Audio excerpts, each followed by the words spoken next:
This is Frontier Opening Bell for Frontier Africa Reports, and I'm Temple Ashaji. Good morning, folks. Well, on the show this morning, we've got Ali Kansacho, the Chief Executive Officer and Founder of Rich Frontiers Management in Nairobi, Kenya. Thank you for joining us. And of course, Oreluwa Odetunde, a macroeconomic strategist with Greenwich Merchant Bank in Lagos, Nigeria.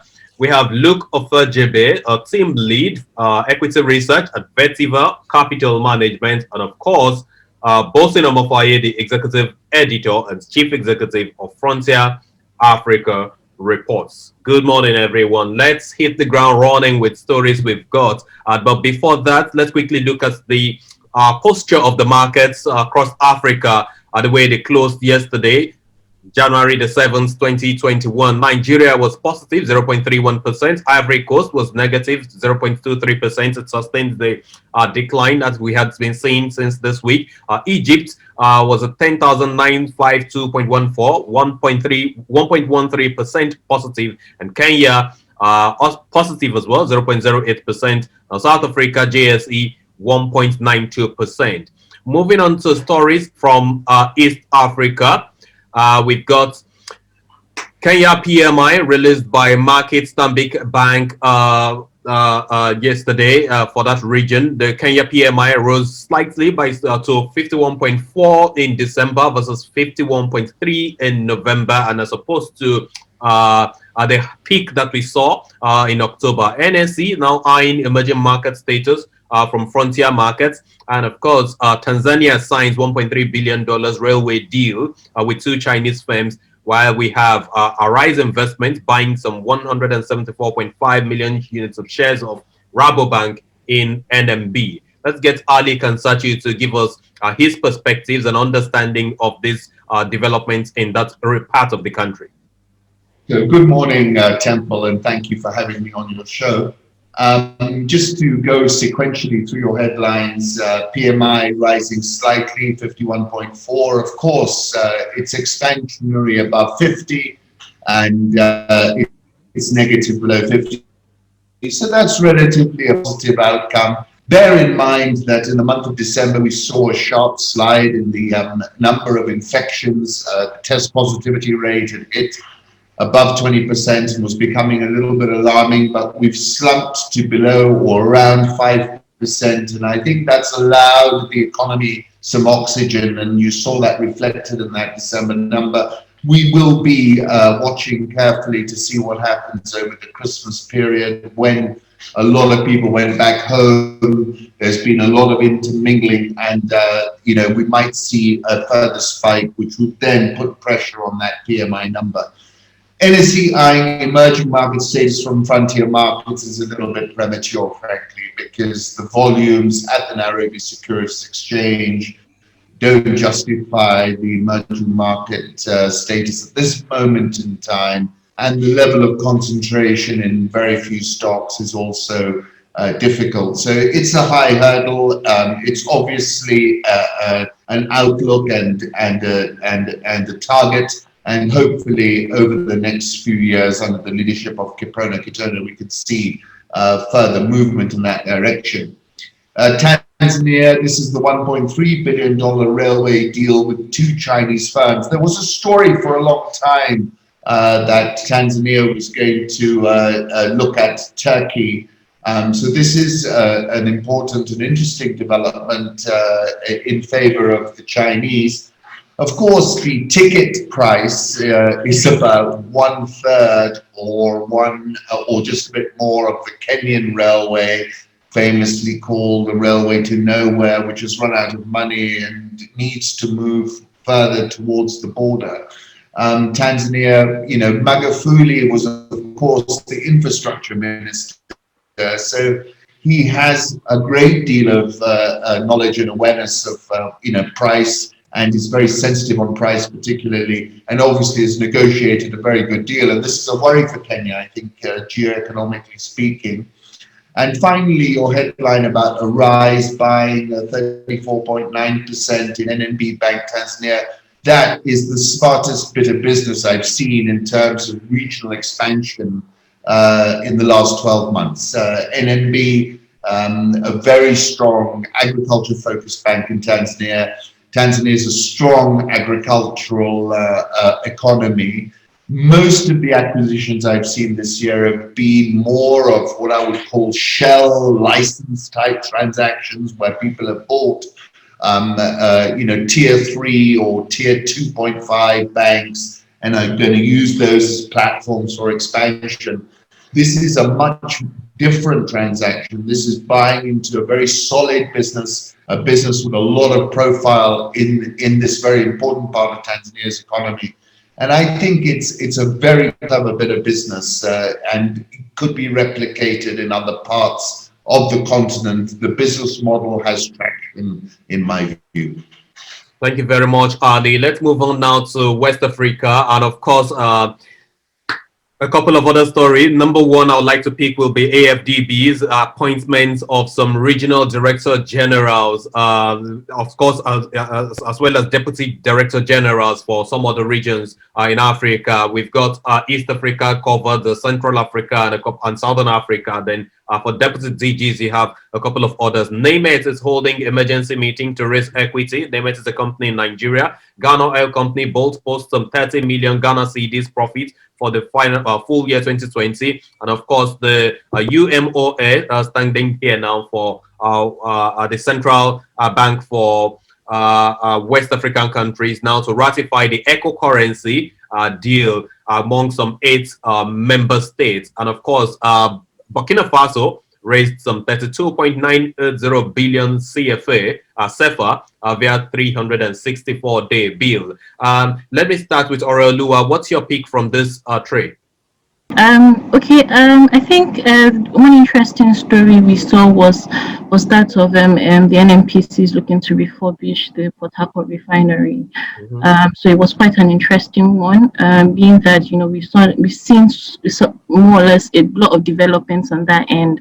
So in sort to say that we saw like sometime 2019 where talks with some oil traders and some engineering firms on rehabilitation of some of these refineries, but those talks were somewhat abandoned.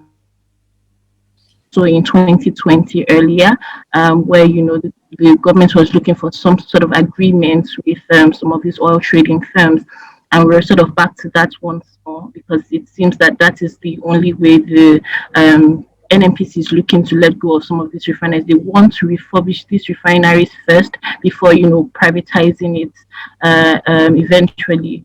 So, but I mean, it's so much. There's so much to gather from this, and there's still so much clarity that is needed. The oil trading firms, we first have to look at the fact that a lot of these oil trading firms, faced a lot of liquidity crunch, especially in 2020 due to the coronavirus pandemic, which invariably affected the oil market. We're looking at a lot of these oil trading firms are just looking to back most big names, large ticket transactions more or less, and looks like there's a problem with Orelua there.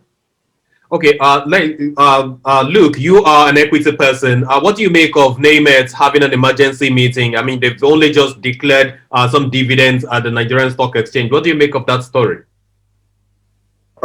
So it's not really just Namet, really. I think it's something that is applicable to most of the players in the insurance sector. I mean, we understand that in 2018, NICOM came up with a regulation that all insurance companies, that's for life insurance, they should increase their share capital to a minimum of 8 billion naira.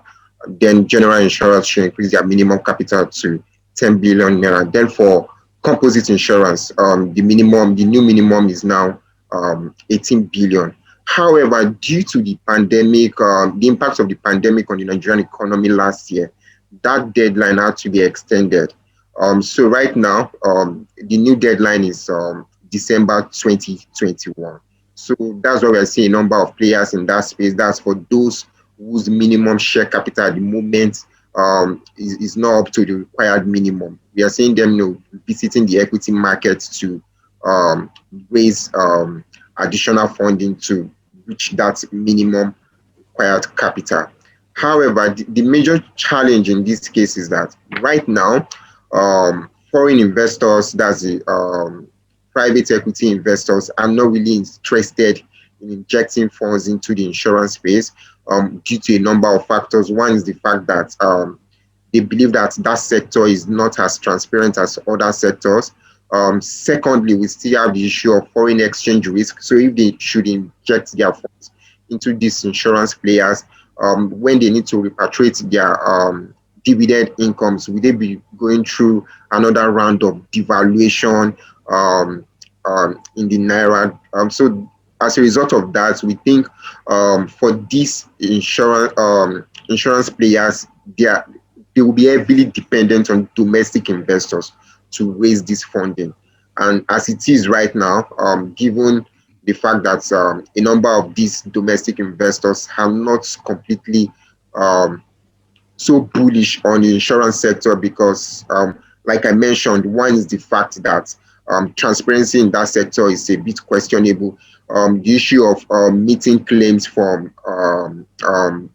insurance buyers is also something that is still a major issue here in Nigeria. So as a result of that, we don't think domestic investors themselves will be so interested in injecting their funds into this insurance company. So for NIMET, basically, we still don't know how they want to go about it, but maybe, just maybe, they might want to do another rights issue, given the fact that for some days now, we've seen like a significant movement in share prices of companies listed on the Nigerian Stock Exchange. Not just recently, I mean from early Q4 last year, we've been seeing that sustained uptrend. So that has really induced the incentive to come and raise equity funding through through rights issues. So we might see another round of rights issues from the company going forward.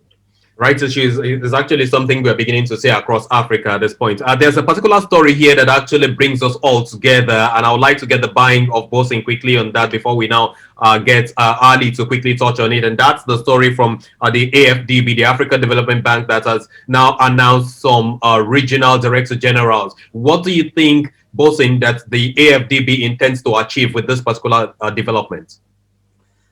What I noticed since last year, just before the annual general meeting that saw the re-election of President Adesina for a second term, was that there were quite a raft of new appointments being made, and they had a new head of external communications in place now. They've done a few country regional managers in place. I think we've also seen a bit of that from the World Bank, from the IMF as well. So I think it's that time of the year, kind of, that these DFIs and its multilateral agencies are reviewing the various positions that are occupied, and they're trying to bring a few people on board. Very quickly, to get a little bit into what Oreolua was talking about, the NNPC, so that I just make my view on that, is that this is one deal that it looks good through the front door in terms of if you do a prepayment, you're going to pay back. Someone is midwifing the deal, which is Afrexim Bank, to ensure that both parties, because this is a trade deal, by the way, which NNPC will say, look, we'll give you crude over a period of time, you give us the cash upfront, then we'll use the cash upfront. Now, that's where the devil is in the details. Whether if NNPC lays his hands on $1 billion US today, Ali's looking at the screen, I think that sounds like a lot of money. Ali's interested, his ears are up.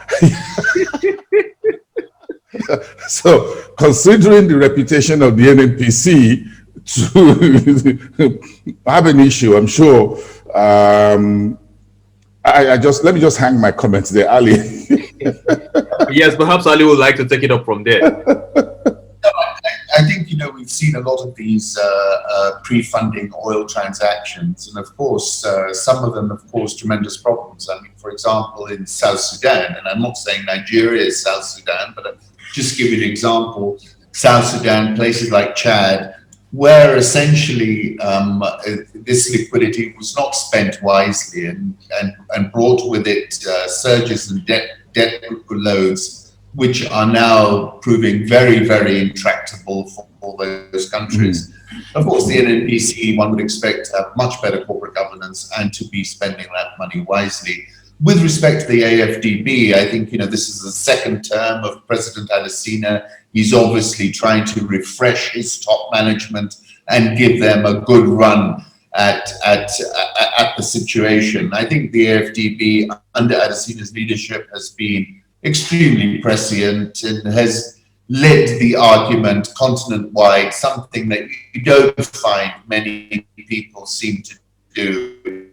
And I think Adesina has done that very well, and obviously has credibility to lead what is a very difficult, volatile and tricky environment for the continent this year and next, I expect. I mean, these regional DGs will actually be effective when it comes to all of those regional projects that the AFDB is currently implementing across the regions, actually. So it's a very, very impressive step. Luke, would you want to say anything? The way you're digesting the story of the NNPC, are you on the same page with Bosin and Ali on this?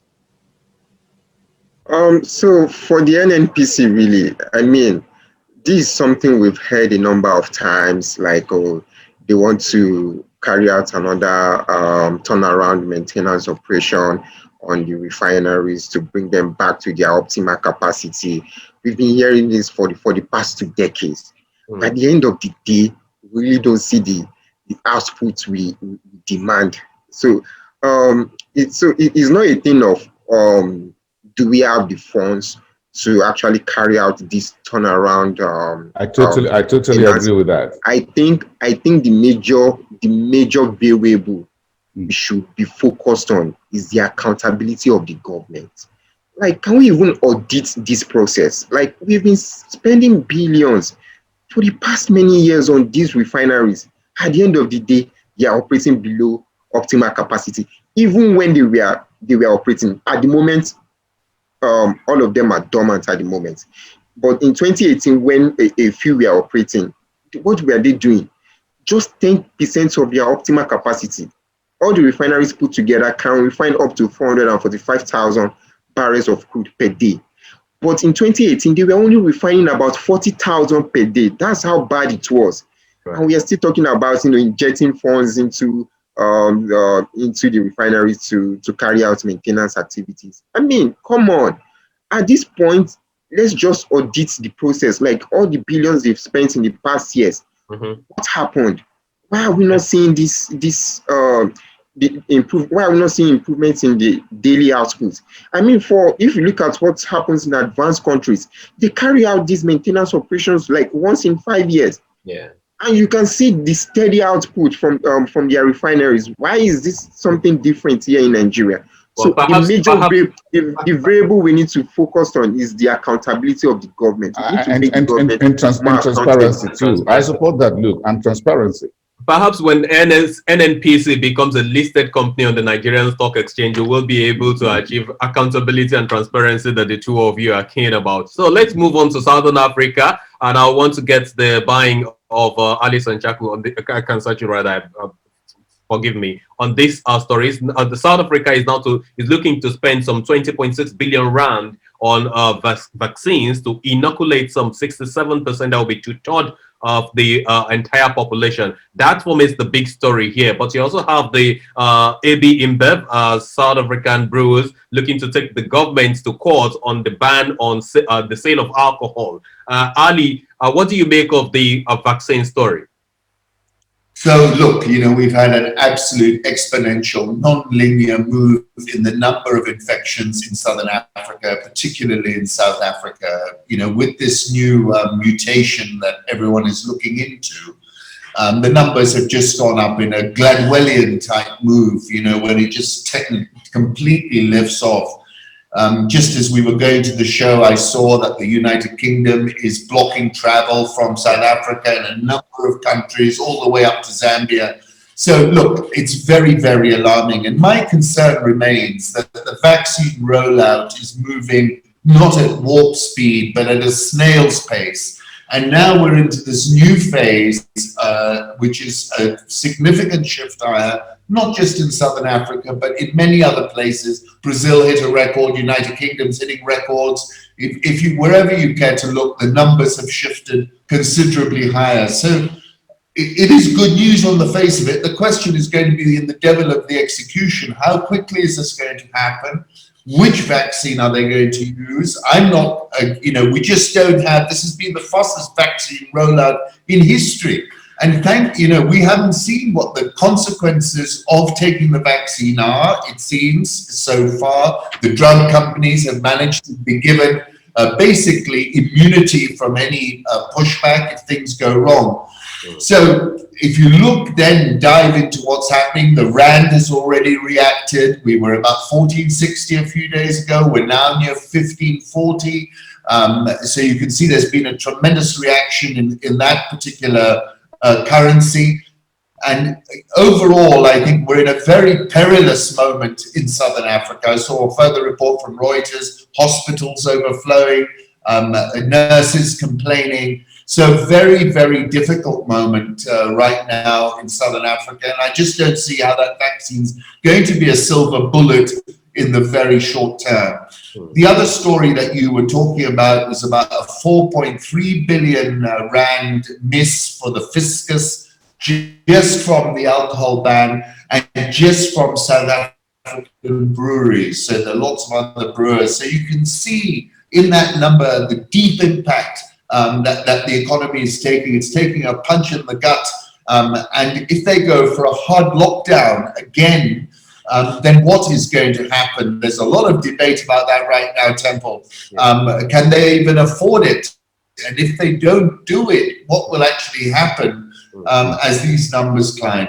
And then, so overall, it's a moment of serious concern and worry. And the spillover into the neighboring countries, if you look at numbers like Zambia, those are also going off the charts. So very alarming. I saw Kennesaw of the Africa CDC was talking about the second wave being bigger than the first wave. We need to keep an eye on all these dynamics because they're very fluid at the moment. Right, we got just a few minutes to go. Bosun, you have anything to say on this development before we touch on North Africa? Thank you. I totally agree with you. The numbers are also rising in Nigeria. The news this morning was that we got about another 1,000 cases uptick in the Nigerian space. Zimbabwe is buckling at the knees right now I think they're going into some form of lockdown as we speak. The numbers are rising seriously. The Kingdom of Eswatini, even in Southern Africa, is seeing that's very small. Our kingdom is seeing a very huge rise in the number of infestations as well. Very alarming. Everyone is on the news wire about this. So Ali is very, very correct. But I think there are a whole lot of politics being played out here when it comes to the vaccine for South Africa, with the whole issue between India and AstraZeneca and the Oxford University and Pfizer BioNTech. It looks like, can we afford it? There's going to be a discount at about $10 per person. $10 may look like a cheap money, but again, in Africa, it's not that cheap at all. If you ask everybody to just grab $10 to bring it up front in Lagos right now, anywhere in Nigeria, just to get a vaccine, I'm sure you'll find a whole lot of folks won't be able to afford it. So a whole lot of issues are still out there. I think the best thing for everyone is just to keep safe for now and stay out of the virus way. And I mean, it looks like all of those funds that our governments across Africa had taken from some of the multilateral institutions have been channeled to livings and all of that. So we do not. That's an interesting angle. By all of this now at this point. Well, before we run out of time, let's look at the stories from Northern Africa. We've got the Canal Shipping to pay a dividend of £1.38 per share from January the 27th, and of course, diaspora remittances to Morocco from some 5 million indigenes spread across the world hit some $7.05 billion as of November 2020, which means we're waiting for that of December and the whole year. And of course, Societe Tunis, the equipment takeover offer has now closed. Bosun, you know a lot about this. What's your pick, the Morocco economic story? I think if you allow me, I think I'd rather let Luke speak about. He's in the financial services industry. You know, I'm a financial journalist, so he's the one who deals more with remittances. You know, he has ETF baskets. He's got Vetiva has got a whole lot of investment portfolio, so he knows where the money is coming from, in and outside. Himself and Ali, by the way. So I think I'd rather let Luke comment first. Okay, look. So let's hear from you. I mean, we know that in Nigeria, there's a serious challenge with diaspora remittances, except for the reforms that the CBN introduced toward the end of 2020. So, anything to say on that? So here in Nigeria, I mean, we do not cover the Moroccan markets, but here in Nigeria, I mean, remittances have actually dropped significantly, and it's quite understandable because I mean, the pandemic really impacted remittance inflows into the country last year. Um, so this year, given the fact that we do expect to see a recovery in global economy, not just in the Nigerian economy, I mean, in virtually all economies all over the world, we do think that we have to support remittances. However, the recovery could be slow due to the fact that a number of Nigerians in diaspora will be more concerned about their welfare for now, trying to manage their expenses amid the pandemic. So for now, we do expect to see a recovery in that space, but we do not expect to see remittances reverting back to pre-COVID-19 levels in 2021. Perhaps in 2022, where we must have seen like a significant rollout of the vaccines, not just in advanced countries, but also in developing countries like Nigeria. Then by then we might see remittances reverting back to pre-pandemic levels. Right, right. It looks like we lost connection totally with Oreoluwa Detunde of Greenwich Merchants Bank. Well, we're hopeful that we will be able to have her again on the show. Given that we've actually run out of time, I think it's best we leave it at this point. Thank you very much, everyone, for being a part of the show today. The Chief Executive and Founder of Rich Frontiers Management, Ali Khan Sachu, thanks a great deal for your comments and insights on the show. We appreciate it. Luke Ofojebe, Team Lead, Equity Research, Vertical Capital Management, wishing you a profitable Friday. Thanks a great deal. And of course, Bosin Amafaya, Executive Editor and Chief Executive, Frontier Africa Reports. I appreciate your time with us. Thank you, Agnes Gital, for joining us as well. We appreciate your time. Do have a great day. I'm Temple Asha. Bye for now.